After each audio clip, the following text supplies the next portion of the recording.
Hello friends, Namaste. This is the day 4 of the coronavirus wellness talk. So as usual, let's start with a prayer.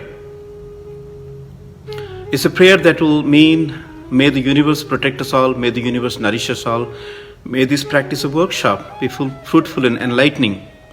So please join me with this prayer, yogic prayer. Om Sahana Bhavatu, Sahanau Bhunaktu, Sahaviryam Karavavahai, Tejasvinavaditamastu, Ma Vidvisavahai. Om Shanti Shanti Shanti. The next thing that we do is set up our goal, set up our intent for this practice. So we have a common goal at this point of time. We are practicing this for our total health, which is physical, mental, emotional, social and spiritual well-being. We are practicing this for true happiness, which is beyond the conditional boundaries of all the things and beings, all the relations and possessions in our life, true happiness. And also we are practicing this for building up a stronger immune system, a physical immunity and also spiritual immunity, so that we can fight with this coronavirus related pandemic right now, but even later, to build up more spiritual strength, more spiritual immunity, so that we can deal with problems like that, even that happens in the future. So we also have an intention in the meditation that we do is to visualize that these lockdown positions will go away and then we will come back to a normal life. It's very difficult to stay quarantined. So let's pray for that. In the meditation today, we will try to visualize, have a global visualization that we all are coming out of this danger, coming out of this pandemic in a definite time. Yesterday's sessions, we talked about mantra, yantra and tantra. Let me just summarize it. So mantra means like a software, yantra is the hardware, and tantra is the technology that puts the software and hardware together to make something happen. So in our case, our goal of total health, true happiness, and building a stronger immunity system is our mantra. Our body itself is a yantra, is a vehicle, cosmic vehicle, and the yoga or the meditation or all the things that we're talking about is the technology that will put the software and hardware together to help us manifest this goal, to protect ourselves, to protect this world. So that is very important to practice this mantra, yantra and tantra in the right perspective. Every mantra has a meaning behind it. It protects our mind, it protects our life. So when you understand the meaning of Gayatri Mantra, when you understand the meaning of Om Namah Shivaya, yesterday I shared a Yoga Nidra, which probably would have helped you if you practice that to sleep well in the night. Om Namah Shivaya, Mahamrutyunjaya Mantra, Om Trayambakam Yajamahe Sugandhim Pushtivardhanam, Urbarukam Eva Bandhanat, Mrityur Muksha Mamrutat. Let me just explain the meaning in a nutshell. What it means is like just like a cucumber, when it's ripened, it just falls down from the vine. Similarly, we all are practicing this spirituality. So when we become truly knowledgeable, when the real awakening happens, the self-realization happens, all the sufferings, all the pain and worries of stress and sufferings from this life will also drop down automatically. So metaphorically, all these meanings are very guiding posts for our life. So today I will talk about something that I've been practicing for a long time. I think in 2008 I met spiritual master Chitta Pavanacharya, who happened to have many professional degrees, like master's degrees, like 17 master's degrees, PhDs in human resources. But he was a lawyer, and he is one of my teachers, very early teachers, and he practiced this concept called Chitta Pavan Kriya. Chitta Pavan. Chitta is purification. Chitta means the mind or the memories. Purification is the Pavan. So I've been deeply influenced by his practice, very simple practice. Most of my yoga techniques are based on his techniques of Chitta Pavan Yoga, which is one of the concepts. So I'll reveal with those concepts one by one. They're very wonderful and simplified concepts that I practice. And if you have been practicing my yoga style, you know about that. So let me just talk about one of the key concepts that is very relevant in today's context. So this is a mantra. It's a very simplified Sanskrit, not very complicated. You will understand it. If you understand Hindi, if you understand Sanskrit, you will understand this. Very simplified concept. It's called Naka Sikhanta Dwadasa Mahadwara Vakrasane, Chakrasane, Sithilikarana. This is one principle. Which means this body is made up of 12 major doors, Mahadwara, Dwadasa. Naka means the toes and Sikha is the head. So from the toes to the head, there are 12 major joints in our body. And we must do a Sithilikarana, the loosening practice, relaxation of those joints.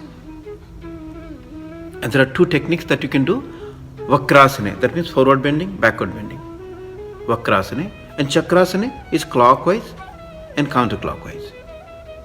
Right? So if you expose these two movements to all the joints in your body, from the toes to the ankles, to the knees, to the hip joints, to the waist backbone, to the finger joint, wrist joint, elbow joints, shoulder joints, neck. So all these are different joints in our body, major joints. So if you do this practice every day for 10 minutes, opening of the joints like 10 times each, forward bending, backward bending, clockwise, counterclockwise, that will open up the joints in our body. And when you're taking care of the joints in your body, it also takes care of the muscles around it, the ligaments that connect the joints, the bones, all the systems, the complete system that gets nurtured and nourished, the synovium fluids get created. And as there is a saying, we are as old or as young as our joints are. So, but especially like when we become a little bit older, like in the midlife, after 40s, the vata or the air element or the humor of air, the vata becomes more predominant in our body. So, and that affects the joint systems. That's why if you see after 40, we suffer from arthritis, or if you suffer from back pain or joint pains, all those things happens in our life. So in order to prevent that, this practice of Chitta Pavan Kriya, or opening of the joints in a particular way, if you follow any of my YouTube videos, you will get this concept. There are different variations that sitting down, standing up, lying down on your back, lying down on your tummy. There are permutations or combinations that we have developed around this concept of opening of the joints. That's one concept. The second concept is very important today. What I wanted to share with you is this concept of Ushakale Nidra Samapana, Pratakale Pavitra Surya Sudarsana, Prabhatakale Tejomaya Surya Kirana, Surya Dayasto Dai Surya Namana. Let me just explain to you. So Ushakale Nidra Samapana, this is the first principle. Ushakala is the pre-dawn time, around 3:30 to 4 time, maybe 4 o'clock, early morning, very early morning. It's called Brahma Muhurt. That time you have to complete your sleep. Maybe this is the good time that if you are practicing, if you're doing everything from home right now, maybe you should practice this life of a brahmacharya, life of a yogi or a muni or a rishi at the comfort of your own house. Maybe practice for 1 week. See what opens up. So if you want to get up early morning, very early morning. Just for 1 week, experience this. The atmosphere is very clean and calm. There is less stress. The pure oxygen available by the plants. It's a wonderful moment. Waking up 4 o'clock in the morning for almost like 20 years. And I teach my classes at 5:30 in the morning. So it's a wonderful practice. You'll feel there's a surcharge of positive energy, a spiritual vibration that can happen, that can show up on your face, that can show up in your eyes, it can build confidence in you. A lot of wonderful things happen. Your mind will become more sharper, your intelligence will grow much sharper. It is a practical thing. So if you wake up in the morning, Ushakali Nidra Samapana, that's the first principle. So do as much as possible. Even for a few days in a month, few days in a week, you can do that. Ushakale Nidra Samapana. Pratakale Pavitra Surya Sudarsana. See the beauty of this? Pratakala is the next phase of Ushakala. Ushakala is the pre-dawn time after 4. So around this time the sun rises. So during the sunrise time, if you wake up and then try to not wake up, after you wake up, you have already taken care of yourself, maybe you have done some practice of meditation, maybe practice some yoga or some breathing techniques, and you go out and then take the holy glimpse of the rising sun. Pratakale Pavitra Surya Sudarsana, the sacred sun which is just about to rise. During that time, if you look at, probably you know about that, it's very beautiful for your eyesight. It gives a lot of sights to your vision, to your eyes. So if you look at the holy glimpse, if you look at the sun rising during that time, the crimson red color of the sun is very powerful for your eyesight. And also it gives you Dibya Drishti. Your vision becomes much more sharper. Not just the physical vision, but the inner vision, the insight that builds up by looking at the sun rise. So Ushakale Nidra Samapana, Prata Kale Pavitra Surya Sudarsana, Prabhata Kale. The next phase of time is Prabhata Kala. See, there are different times. The 24 hours is divided into different kalas in yogic time. And each kala has its own attributes, has its own personality, its own persona. So if you try to interact with the universe, with the nature in those time frames, you see your mood also will be different. Your breath becomes different. Your body's gestures becomes different. Your thoughts are different. Your ragas, there are different ragas that play. The universe plays different music. You may not be able to hear that with your physical ear, but there are different spiritual vibrations that happens at different phases of time. So, Ushakale Nidra Samapana, Prata Kale Pavitra Surya Sudarsana. After you take a holy glimpse of the sunrise, then you must expose your body to a sunrise, to a warmth of the sun. The Tejomaya, that the brilliant sun should be nurturing your body. And we all know that sunlight is also a source of vitamin D. Particularly the skin, when it gets warmed with that early morning sun, therapeutic to our body. So Prabhata Kale, Tejomaya, Surya Kirana, taking a morning walk or do some exercise outside, that is beautiful concept, like your body will become more healthier. And particularly in this context of coronavirus, the sun is the main source of disinfecting our environment, our body. Every cell becomes encharged or recharged with the sun energy. So it's a very wonderful practice to expose yourself to the sunlight if it's possible, depending on the place that you're in, the country that you're in. So if there is a chance, try to expose yourself to some amount of heat of the sun. If the sun is not available, just sit in front of a heater for some time. Just try to feel like this is the reflected sunlight coming from the heater and I'm warming up my body. Or maybe take a sauna bath. So that sweat should happen, that healing should happen from the heat energy from the sun. So that's called Prabhata Kale, Tejomaya Surya Kirana, that the Teja, the brilliance of the sun should influence your personality. That's the concept here. After that, the last phase is very powerful. Surya Dayasto Dai Surya Namana. Suryadaya is sunrise, Suryasta is the sunset, and again Suryadaya. That means 24 hours, the whole day. Suryadaya, Suryastayasto Dai Surya Namana.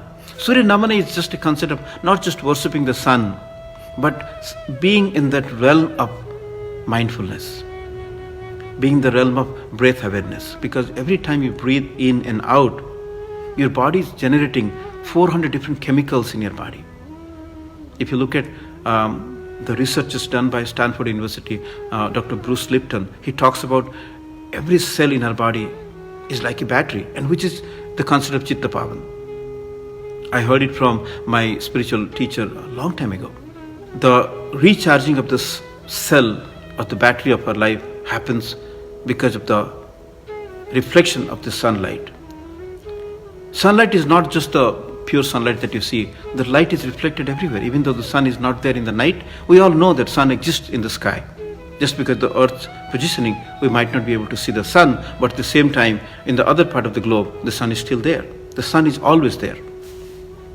So that light is getting reflected into our body. Every cell in our body gets recharged with the sunlight. That is why when you do the sun salutation, Surya Namaskar, in a particular way, your body, the whole body becomes very powerful. And that the brain comes down to the level of knees or below that 12 times or 24 times, as many times as you do this. So automatically the blood circulation happens. See, this is so powerful. Like in India, it is always a custom to touch the feet of the elders when we see them. And it has been a ritual practice. And when I go to India, a lot of times we encounter all our elders and then we try to take their blessings by touching their feet. And when I was reflecting on that, in particular this concept of sun salutation came to my mind. And then whenever you touch somebody's feet, so automatically your brain gets more blood circulation because you come down, right? And it also brings a sense of humility. Doesn't matter how much of knowledge you know, when you touch somebody's feet, it can also give you a blessing.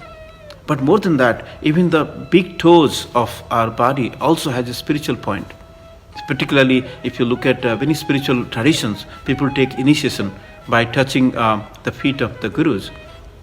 So if you look at metaphorically, our body is just a cosmic vehicle. Every point in our body has got different energy and consciousness. If you look at more spiritual aspect of it, every part of your body has got certain different elements in our body, like Ganesha or Shiva or Shakti, or there are different elements. That's the whole concept of chakras and how the different elements are installed in our body, which we'll pick up some other day. But today's topic is, how do you really understand the concept of sun salutations in your life? And if you practice those, you'll definitely improve the chance of building a stronger immunity and releasing the stress and managing the fear much better, because your brain needs to have more blood circulation. By default, because of the gravity, the brain doesn't get proper blood circulation, as you know. So every time that you do a inversion practice, when the brain automatically comes down, so you get more blood circulation. And of course, when you get the nourishment to the neurons or the brain cells, they will become more healthier, and a healthy brain will definitely contribute to a healthier body and healthier mind. So it's all connected. So that's why the importance of sun salutation. So when you ask me this question, some people ask me, what is the best practice of doing these spiritual practices? The yogis talked about Trikala Sandhya Vandana. Probably people who practice that, many people who are listening to it right now, may be practicing Trikala Sandhya Vandana. Trikala means 3 times. Kala is the time, and Sandhya Vandana. That means whenever the transformation of the sun is happening, Sandhya is not just the evening time, but the transformation here. The sunrise time, when the sun is rising, the noon time, the evening time when the sun is getting sunset time, and even the midnight time. The 4 times is called, forget about the midnight time, so at least the 3 times, sunrise, noon, and the sunset time. They call the Trikala Sandhya Vandana. I was reading the Bhaja Govindam some time ago, a long time ago, and this whole concept is very appealing to me because it talks about pranayama technique. It talks about pranayama technique of when you do an alternate nostril breathing, your brain becomes more balanced. Your left brain controlled by the right nostril, right brain controlled by the left nostril, the sun and the moon energy, they get balanced by practicing this alternate nostril breathing. So what they practice is, during the time of the transformation, the sunrise and then the sunset time, the transformation is happening in a particular way that there are a lot of negative vibrations in the surrounding. And one of the result of those viruses or the bacteria and those negative energies creep into the to planet Earth is during those times, particularly the time of solar eclipse or lunar eclipse. Those are the kind of times that we always have been warned not to eat the food, because the food gets contaminated with those negative entities. So that's the deeper science again.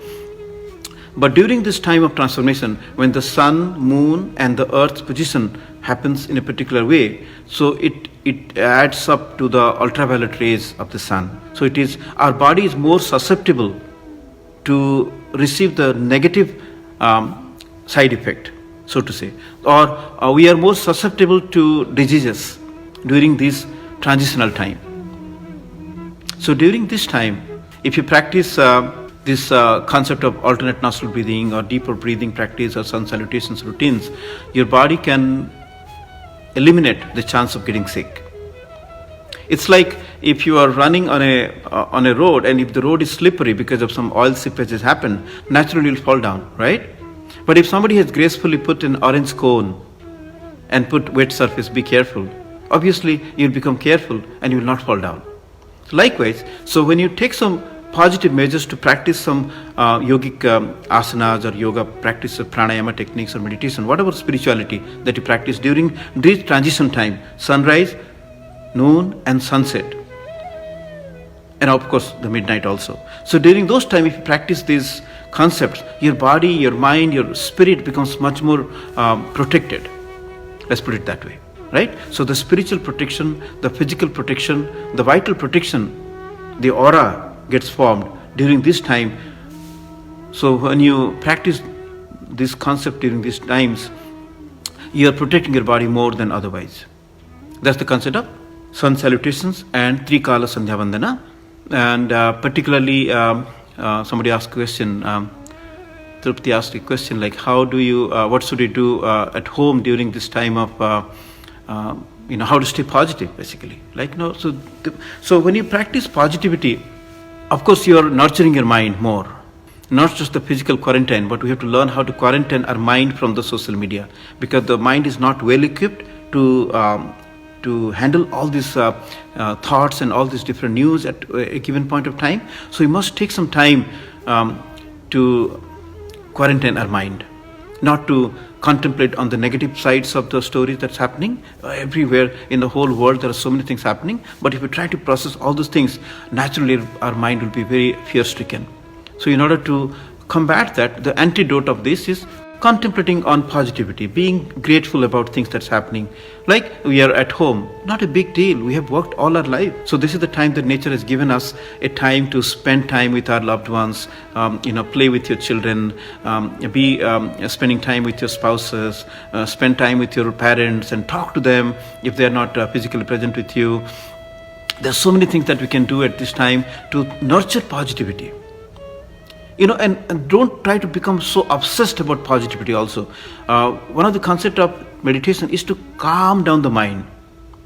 So if you can't make positive, at least try to calm down the mind by practicing little meditation. That is where the meditation that we talked about and we have been teaching this in these classes is called Pranashakti meditation in the heart center. I have talked many times the importance of the heart center or Anahata chakra, the heart center. When you raise your awareness, the vital awareness and the pranashakti, and implant that pranashakti through your breath in your heart center, the whole blood transmission happens from the heart and automatically every cell becomes very positive. So one thing you do mentally by invoking positive thoughts, that's one way. But when you just focus on the center of your heart and try to think of the pranashakti, which is the ultimate concept of positivity, that will transmit to every part of your body and naturally you'll become more positive. Very simple practice. I don't want to complicate this. If you just take 5 minutes every day, sit down straight, because your posture matters most. So when you keep your spine erect, back and straight and upright, naturally the flow will happen from the earth to the heaven or from the sky. There's a spiritual cord. Probably when I talk about the Pranashakti technique of Pranashakti Mahavidya, the great science of healing, that I'll talk about something called a spiritual cord, just like an umbilical cord that was present before our birth, that supplied energy to our body. So right now we all have a spiritual cord that comes from our Atma chakra to the spiritual dimensions, to the Guru Mandala or beyond that constantly supplies us spirituality. So when you think about keeping your back straight and upright and keep your eyes closed, because eyes are the doors to the mind. So when you shut your eyes, naturally you go to a trance state of meditation, alpha state of consciousness, and during that state keep your focus on your heart center, and when you breathe in, chant 5 times Pranashakti, and when you breathe out, chant 5 times Pranashakti in your mind. And Pranashakti is the ultimate positive energy. Pranashakti is the universal mother's unconditional love. So when you think about the subtle energy or the pure consciousness, we talk about the Sat, Chit and Ananda, the pure existence, the pure consciousness and pure bliss. We talk about that later. But that ultimate embodiment of the energy, when you plant that into your heart center and just try to practice some meditations around that for 5 minutes every day, you see that your mind will become very calm and peaceful. And when your mind is calm and peaceful, naturally it will tend to be more positive. It will have more power to digest the negativity and convert them into positive thoughts. So the best way to practice positivity at home is to practice 5 minutes of quieting the mind, observing your thoughts, and slowly become aware of the Pranashakti in your heart, become aware of the breath. If you do that for 5 minutes every day, you'll see you'll get a different kind of pleasure, different kind of happiness altogether. And when you get attached to that pure source of happiness, which is our true nature, we are all Satchidananda. We are all pure existence, pure consciousness, pure bliss. So when you practice that meditation, the waves of the mind, the negative thoughts that's happening all the time in our mind, like a lake, very turbulent, very muddy, not clear. Then you calm down the mind for 5 minutes every day. Then you will see the bottom of the lake, very calm and clear. When you do that very simple technique, you'll notice that everybody's health will become clear. And particularly when you practice meditation, actually I'm just doing a yoga nidra. I'll share that yoga nidra tomorrow. Particularly for the coronavirus pandemic, I'm doing a special yoga nidra. And if you practice that every day, the whole world will be connected through one single thought. We all will become normal. So let's practice that as a spiritual challenge to ourselves. So friends, we have been talking about the wellness aspects around the coronavirus pandemic, how we can stay positive, how we can stay calm, how we practice the sun salutations. So I'll be sharing a video today, how to do 6 rounds of sun salutations at home. Every day, if you do it 2 times or even 3 times, Trikala Sandhya, sunrise, noon and sunset. And that is why I've chosen this time from 12 to 12:30. It's a very spiritual time. And particularly if you're listening to me right now, you're definitely enhancing your spiritual aura. No doubt about it. Because when you're contemplating on the positive aspects of yoga, Vedanta, meditation, we're doing a satsang in a virtual way. So these things will help us to boost our immune system, to reduce the stress, and to give us all the tools and techniques. Just like I talked about mantra, yantra and tantra, it will give us a lot of equipments, a lot of tools and technology to fight the fear. So we must fight the fear. We must be strong at one human race. We have made mistakes, no doubt about it. Now let the universe help us to come out of this. Let's complete this practice with a peace prayer. Please join me, keep your palms together and take a commitment to practice something positivity every day rather than just disseminating all the negative information or something that doesn't really help us, not solution-centric. So let's not talk about problems anymore. Let's think about the solution. Our mind collectively can give us the guidance. Let's chant this mantra together. Sarvesham swastir bhavatu. Sarvesham shantir bhavatu. Sarvesham purnam bhavatu. Sarvesham mangalam bhavatu. Om Purnamada Purnamidam Purnat Purnamudachyate Purnasya Purnamadaya Purnameva Vasishyate. Om Shanti Shanti Shanti.